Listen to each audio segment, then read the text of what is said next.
let's talk about coaching people around food and weight, because this is one of the big topics that health coaches choose or can potentially choose, but at the same time feel a lot of resistance or uncertainty around it. And I want to talk more about that today. I want to talk about food and weight and some ways that we can be thinking about this and really recognizing what's going on that is leading to this huge problem, and some things that we can be thinking about when we coach around it that I think will really shift your perspective around this issue. So, obesity is a huge problem. Being overweight is a huge problem right now. I was looking up some statistics. The CDC estimates that 41.9% of adults are obese right now. And this is a huge increase over the past 20 years, actually a 40% increase. So this just goes to show that this is an increasing problem. And if we continue at this rate, we're going to be in big trouble. It's not something that's slowing down. It's not going away. And so it's something that we really need to talk about, especially as health coaches, because it's a huge area where we can help other people. Okay. The World Health Organization, I was looking up some statistics on this, so I want to share it with you because I think it's really interesting, has said that obesity is a public health crisis. In fact, I just heard something that they said it was way more of a public health crisis than cigarettes, and is definitely is the number one leading cause of death, I believe, right now, because it leads to so many health conditions. So some of the big ones: diabetes, cancer, heart disease, which are I believe the top three biggest killers as far as causes of death for people. So it's a big problem. Okay. And I looked up a few more statistics. Well, first I want to talk about, okay, so then on the other end of this, we have eating disorders, right? So eating disorders impact 9% of the population. This is just the eating disorders that they know about. Quite frankly, I think these numbers are probably way off, but that's 28.8 million, I believe it was Americans, struggling with an eating disorder. And this is just the well-known, diagnosed eating disorders of bulimia, binge eating, anorexia nervosa. Does not include eating disorders that are probably food addiction, right? Which is probably one of the biggest things that people are struggling with, and may not even be aware of it. So eating disorders are a huge issue too. So we have kind of these two ends of the stick, so to say, that are a huge problem and related. And I was looking up a few more statistics I want to share with you, because when I was looking at this, it breaks my heart. I have struggled with eating disorder myself. I think it's such a huge issue and has such a huge impact on so many people's lives. And not just kids. A lot of times we thought it was kids or young adults or teenagers, even maybe college-age kids, but it's adults, right? This is a huge problem for adults, and it can be a huge problem for someone's whole life, which can have a huge negative impact on someone's life. And I know for me it did. It can overtake your life, right? And whether that's a diagnosed eating disorder or just struggling with food and body image and your weight and what's going on. So to give you a few more statistics, 81% of 10-year-olds are afraid to be fat. 46% of 9 to 11-year-olds are on diets, and 91% of college women control their weight through diets, okay? So it starts young, and it continues to be a problem throughout people's lives.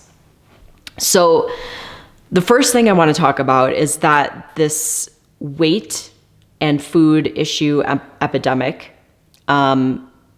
is not your fault. Okay. It's not your fault. It's not your client's fault. And I think it's really important that we talk about this. Since this is something I have struggled with personally, it's something I've been diving into deeper right now because I've just been so interested in how like body image and eating disorders like impact us, how they start, like all this stuff. And when I was looking into all of this and kind of getting more curious and digging deeper, it's interesting. And I think it's very enlightening to know more about this. And it's something that's important for us to know. And it's something that's important for us to teach our clients and to show them, because we're probably aware of these things, but we're not really looking at it and being like, oh my gosh, like this has such a huge impact on us. And it's why so many people are struggling. So the first thing to think about is that our food system is totally messed up. Okay, like it is messed up.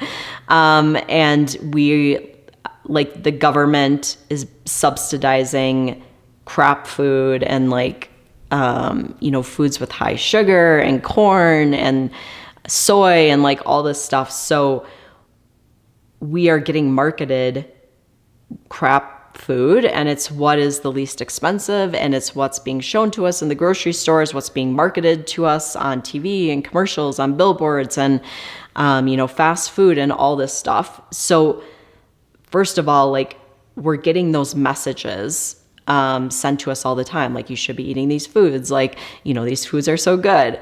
So that's a huge problem. And then the second piece of this is we have been told that we should all look like supermodels to be successful and to make a lot of money and to have a good life and to feel good about ourselves.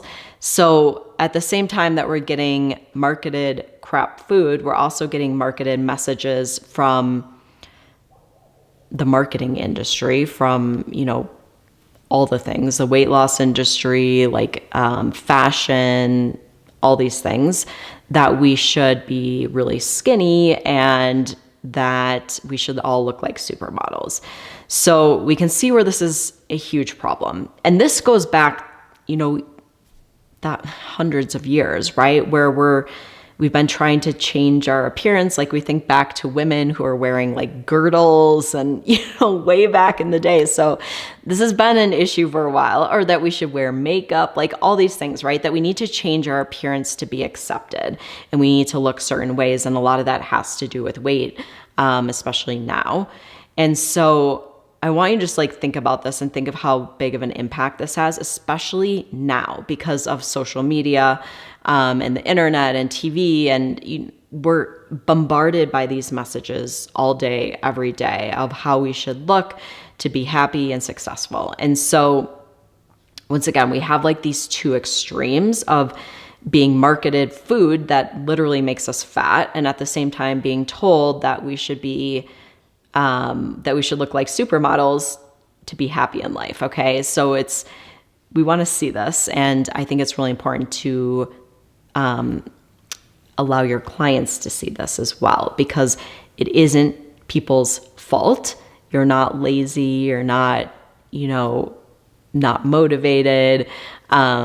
It's an issue with society. Okay. The other thing that I think is really important to recognize is that the human brain has been made for survival when it comes to food. And we have, throughout history, usually been in a situation where food was scarce, right? If we go back to our caveman days. So the brain wants to eat high fat, high calorie foods because this is like survival instincts, right? And so we have that going on too. So it's important to look at like all these pieces in the puzzle. And then the other issue is diets, right? And we're being marketed like all these diets, like especially now. And even when it comes to like healthy diets, right? Like we've got like paleo, and we have keto, and we have vegan, and like all this stuff. And it's a total brain explosion, as you probably know if you've been in the health and wellness industry for a while. And then there's like Weight Watchers and, counting calories and counting macros and all the things, right? Like it's very overwhelming. And it's very confusing for people, and people think they need to be following all these strict rules.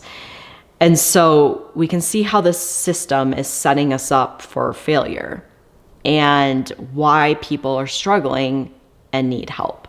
Okay? So I want to talk about next, like really, I think the most important thing to be teaching people, teaching our clients, when it comes to this and when it comes to what people are struggling with, is the importance of individuality when it comes to their weight and when it comes to food. Because the thing is, there's a lot of people who are overweight, obviously we can see from the statistics, who are at risk for developing a lot of these diseases and potentially living a life of sickness and dying much earlier than is necessary, right? And so helping people lose weight is a good thing, okay? Like there's people who need to lose weight and who want to lose weight, but they don't know how, or they're struggling with food addiction, like all these things, okay? So the important piece here is, this is where we get really caught up. Like we've had this huge movement of body positivity, which I think is great. But there's confusion around body positivity is we don't want to be saying that it's positive to be overweight at the expense of your health, right?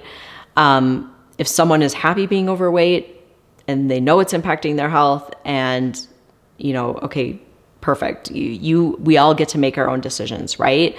But there's an important part around recognizing that being at a weight that is ideal for us is going to allow us to live a healthier life and to avoid a lot of these unnecessary health complications, right?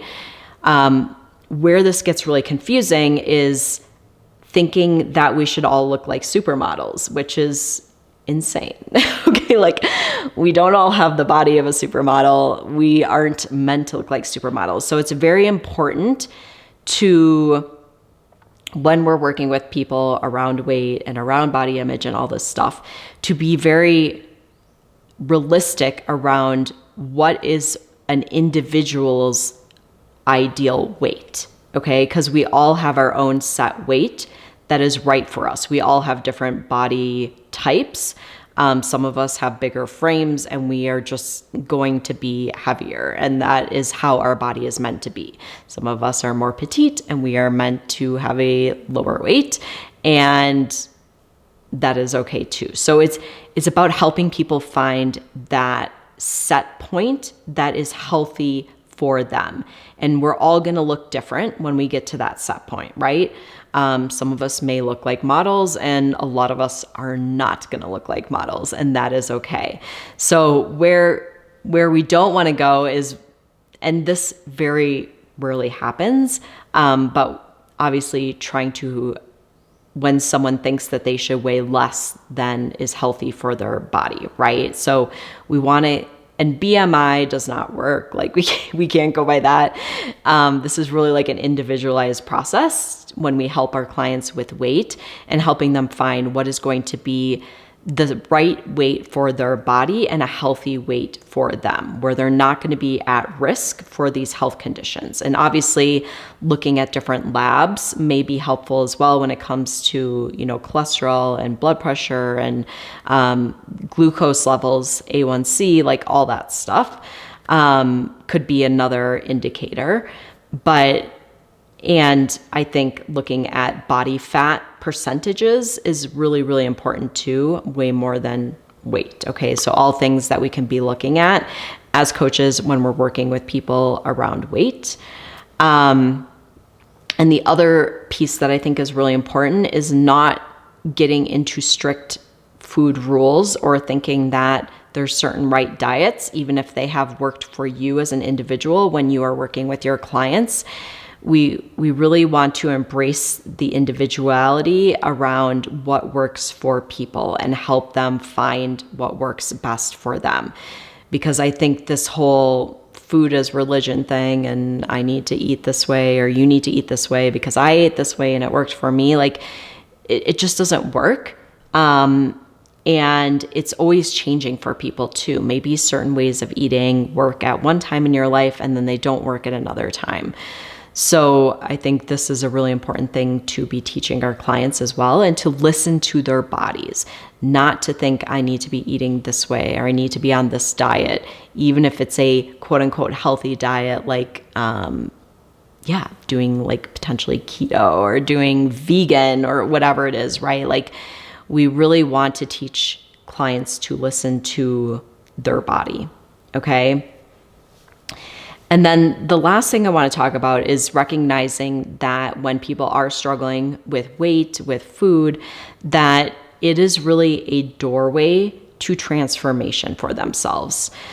So when someone is struggling with this, which so many people are, it opens a doorway to looking at our thoughts, looking at trusting our intuition, trusting ourselves, as opposed to looking outside of ourselves for the answers, around caring for ourselves, right? Like self-care, around setting boundaries and relationships with people. There's so much that goes into this when we start looking at it and understanding nutrition, right? Understanding eating whole, real foods and how the food industry is impacting us and these messages we're getting, and how we're getting messages around our weight and what our bodies are supposed to look like all these things.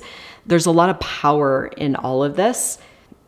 And working with someone around weight or food is just a doorway for them to transform in so many different areas of their life. And we see this, it's very empowering when we take that power back, and they start making decisions as far as what's going to really be in their best interest.